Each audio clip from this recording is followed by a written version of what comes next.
아까 그러니까 아까 행복에 필요한 5가지 요소를 들으신 중에 돈 문제는 하나밖에 안 되고 네. 나머지 4가지가 이제 친구도 있어야 되고 네. 뭐 그런 취미 사회 활동. 그런 이야기인데 그러니까 돈이 준비가 됐다고 생각하는 순간 다른 요소를 너무 무시하게 돼서 오히려 실패할 수가 있다. 이제 그런 말씀이군요. 예, 예. 근데 이제 대부분의 사람들은요. 돈 벌 수 있는 일자리만 있으면 행복하겠다. 이렇게 이야기를 하거든요. 네. 네, 그게 맞습니까? 아까 통계에서 보셨지 않습니까? 말씀은 그렇게 하셔서 재취업을 했더니 예. 재취업에 성공하신 325명을 대상으로 행복하십니까? 물으니까 예. 재취업 해봤더니 행복하지 않다 이거죠. 생각보다 급여도 뭐 잘 안 되고 불안하고 의미도 없는 것 같고 내가 이거 계속해야 될지 모르겠다 이렇게 이야기하시는 거 보니까 그래서 그 아까 5가지 요소를 다시 한 번만 그러니까 예. 이제 경제적인 거 말고 5가지 요소를 다시 한 번만 강조해서 한번 말씀해 주시겠어요? 나머지 4가지. 네, 나머지 행복하기 행복하기 위해서. 네. 첫 번째는 가족입니다. 예. 예, 역시 우리 행복의 원천은 가족이고요. 나이가 들면 들수록 가족 생활이 많아집니다. 예. 그래서 자녀 관계, 부부 관계 굉장히 이거는 소중한 절대로 돈으로 살 수 없는 최고의 재산입니다. 그래서 정말 최선을 다해서 우리가 노력을 해야 되고요. 두 번째가 취미여가인데요. 가벼운 취미여가 말고요. 뭐 산책하거나 여행하는 식의 가벼운 취미여가 말고 경력이 쌓이고 남을 이렇게 가리킬 수 있을 정도까지 가는 진지한 취미여가, 영혼을 자극받을 수 있는 진지한 취미여가가 또 다른 자산이고요. 그다음에 이제 사회 활동입니다. 그래서 다양한 계층과 의미 있는 활동으로 연결되어 있는 거. 이걸 뭐 일자리라고 표현할 수도 있습니다만은 일거리죠. 그래서 무슨 거리가 있어가지고 이렇게 활동할 수 있는 기반이 되는 거. 이거 정말 재산이죠. 그 다음에 이제 건강인데 보통 재산과 건강에만 신경 쓰기 때문에 너무 건강지향적인데요. 건강은 뭐 좀 약간 너무 그렇게 신경을 안 쓰셔도 우리 다 건강합니다. 굉장히 장수국가고 이러니까 골고루 가지는 것이 좋을 것 같습니다. 근데 이제 사회활동 한 가지만 제가 말씀을 한번 드려보고 가면은 잘 나가는 사람일수록 현역일 때 일 아닌 사회활동에 소홀히 하지 않습니까? 예를 들면 본인이 잘 나가면 고등학교 동기에 잘 안 나가요. 대학 동기 잘 안 나가요. 이제 본인이 끝나고 나서 나도 끼워달라 그러면 끼워주겠어요? 그러니까 그때 가서 갑자기 뭐 너 잘 나간 대로 너 혼자 살아라 이렇게 하지 않겠어요. 그러니까 사회활동도 갑자기 되는 게 아니고 본인이 40대, 50대에 같이 어울려서 살던 사람하고 사회활동을 다시 말씀드리면 일 아닌 활동도 평소에 하다가 해야지 일 다 끝나고 나서 이제 시간이 남으니까 하겠다 그러면 안 되지 않느냐 그런 생각을 합니다. 한 가지 자녀와의 대화, 자녀와의 시간을 늘리라 그러는데요. 쉽지 않은 거예요. 평소에 안 하던 거 하려고 그러면. 네. 자녀는요, 부모들이 만나자 그러면 이제 귀찮아할 때가 되거든요. 이게. 학교 다닐 때 도움받을 때 이야기지. 그럴 때 자녀들하고 본인이 노후에도 어떻게 해야지 대화를 지속하거나 늘릴 수 있는지를 아마 그거 좀 연구 좀 해주세요. 저희가 사실 중요한 연구 과제인데요. 사실은 은퇴하신 부모님이 일방적으로 뭐 이렇게 충고하거나 이렇게 좀 그런 다구치는 듯한 발언을 하거나 하는 것들은 참 관계가 굉장히 악화되는 그 원인이 되는 것 같습니다. 자녀들이 제일 싫어하는 부모님이 뭔지 아세요? 잔소리 많이 하는 사람입니다. 그래서 제가 잔소리 정의를 해가지고 가르칩니다. 네. 잔소리는 2가지가 필요하다. 첫째, 내용이 우선 옳은 이야기가 된다. 내용이 틀리면 헛소리예요. 잔소리에 들어가지도 못해요. 두 번째는 3번 이상 반복되면 잔소리다. 그러니까 자식하고 대화할 때 잔소리를 자식이 제일 싫어한다는 거. 어떻게 하면 되겠어요? 들어주면 되는 거거든요, 사실. 근데 자식한테 들어준다는 생각 가진 사람 별로 없어요. 아까 미국의 선시티 소개를 하셨는데 좀 더 선시티 소개를 좀 해주시면. 네네. 선시티는 참 그 우리가 화면으로 보면요, 굉장히 그 그림으로 보면 굉장히 경이스러운 모습인데요. 태양처럼 은퇴촌을 쫙 만들어 가지고요. 대규모로 만든 건데요. 미국 최초의 대규모 실버타운입니다. 1960년 1월 1일 날 문을 열었는데요. 이 선시티를 지은 사람은 그 건축업자가 델 웹이라는 사람입니다. 라스베가스를 건축했던 분이죠. 설계한 사람이에요. 그래서 1960년에 문을 열었는데 누가 올 것이냐 이렇게 회의적이었는데 막 열자마자 물밀듯이 은퇴자들이 예. 차에다 세간을 싣고 나타났답니다. 그래서 지금 한 6만 명 이상 거주하는 대규모 도시가 됐는데요. 예. 이게 옛날 모델입니다. 벌써 지나갔다 이런 네, 얘기예요. 이렇게 단절된 공간에서 모여서 노인들만의 공동체를 짜면 참 행복할 것 같아도 예. 주위에 골프장이 있습니다. 예. 이게 리조트형 실버타운인데요.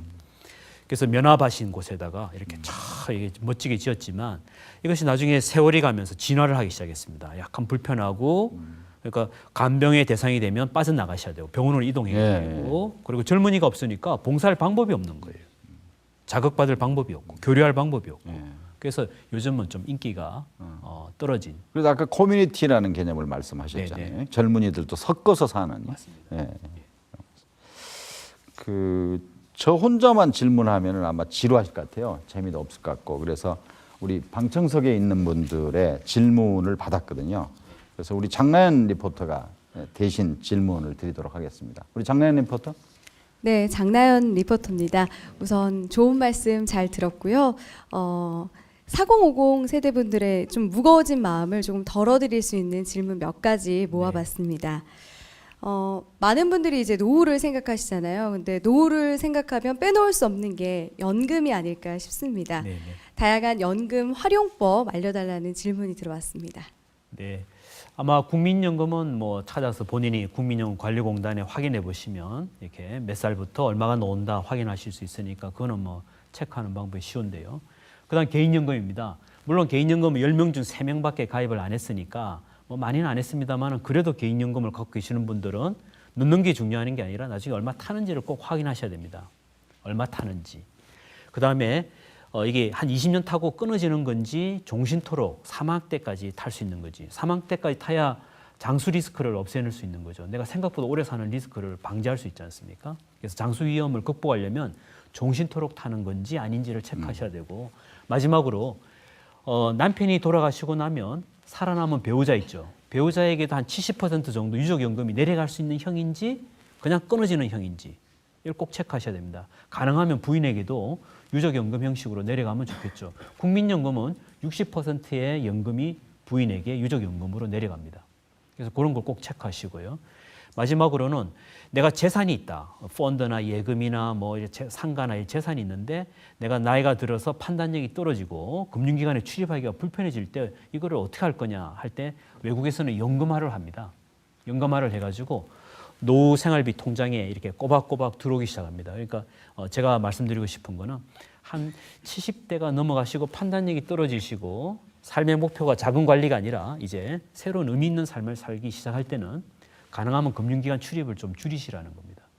그래서 그런 방법을 이번 기회는 연금 활용법의 일환으로 꼭 체크해 보시기 바랍니다. 네, 개인적으로 제가 연금에 대한 준비를 아직 하지 못하고 있었는데 네, 앞으로 해야겠다는 생각을 하게 만들어 주셔서 감사하고요. 제가 얼마 전에 어떤 기사를 보니까요. 우리나라 직장인들이 노후에 대한 준비가 좀 다른 나라에 비해 많이 부족한 편이다라는 좀 안타까운 기사를 본 적이 있는데요. 아무래도 노후 준비에 대해서 특히 자금에 대해서 부족해서 창업을 해야 할지 말아야 할지 고민하는 분들이 많으시더라고요. 어떻게 하면 좋을까요? 노자금을 뭐 고민하면서 마련하기 위해 노력하는 건 좋은데 창업, 이때 말하는 창업은 아마 생계형 자영업 창업을 말할 것 같은데요. 이거는 조금 제가 권해드리고 싶지 않습니다. 우리나라 경제활동 인구의 약 30%가 자영업인데요. 선진국이 한 15% 미만인 점을 감안한다면 자영업이 지나치게 많고 자영업의 생존율은 5년 내에 음식점이 생존하는 그 비율은 그렇게 20%를 넘지 못하는 것으로 밝혀지고 있습니다. 그러니까 한 70~80%가 상당히 이제 생존하기 어렵다는 겁니다. 그리고 고령화된 시대에 자영업의 매출은 자꾸 줄어들 걸로 예상되기 때문에 젊은 직장인들이 노후 자금을 마련하는 데 있어서 뭐 커피 한 잔 값 아껴서 마련한다. 이게 뭐 커피 효과라고 그러죠. 커피 한 잔 효과라고 하는 이런 식의 잔잔한 투자는 괜찮은데 자영업을 준비한다. 이거는 조금 다시 생각해보라고 말씀드리고 싶습니다. 근데 이제 창업이라고 하는 거를 완전히 하지 말라 이렇게 하기는 좀 뭐하겠지만 그렇죠. 확실한 자신감이 없이 창업을 해서 노후에 본전을 까먹게 되는 일이 벌어지면은 이거는 회복할 길이 없기 때문에 노후에 생계의 보탬을 받고자 창업하는 일은 지금 권하지 않으시겠다 그런 이야기니까 듣는 분들이 그러면 이제 늙으면 창업은 절대로 하지 말라는 얘기냐? 그건 아니고 본인이 가지고 있는 어떤 뭐 사업 구상이라 그럴까 하는 게 확실하다면 모를까 웬만한 남들이 하는 창업 누구든지 하는 뭐 식당 뭐 커피점 이거는 좀 권하고 싶지 않다 그런 말씀이죠. 네. 네. 그다음 질문 드리도록 하겠습니다. 옛말에 뭐 긴병에는 효자가 없다라는 말도 있고요. 참 아픈 것도 서러운데 의료비까지 생각을 한다면 4050 세대분들의 고민이 더욱 깊어지실 것 같은데요. 이와 관련한 질문이 들어왔습니다. 장수 시대에는 간병비 또는 의료비가 필요하다고 들었습니다. 의료비 어떻게 또 얼마나 준비해야 할까요? 굉장히 어려운 질문이죠. 물론 이제 건강하게 네. 정말 아까 액티브 에이징을 이야기했는데 활발하게 삶을 영위하겠다는 철학을 갖추시면 굉장히 이제 의료비가 줄어들겠죠. 그게 더 중요한 거고요. 의료비를 지출한다 하면 뭐 각종 보험을 동원해서 본인이 젊을 때 가입했던 보험을 동원해서 이제 의료비를 물고요. 그 다음에 간병 같은 경우도 이거를 어떤 요양시설에서 간병을 받기에는 너무 부담스럽고 경제적으로도 부담스럽고 행복하지도 않습니다. 그래서 아까 우리가 내 집에서 나이 들기라는 개념을 우리가 아까 말씀드렸는데요. 그런 것처럼 이게 공동체로 그죠? 예, 그러니까 가족 관계로 이게 해결하는 것이 더 낫지 않겠나. 꼭 비용으로 우리가 굳이 그렇게 할 필요가 있겠느냐. 좀 더 우리가 따뜻하게 해결할 수 있는 방법도 있지 않겠나 이런 생각을 하게 됩니다.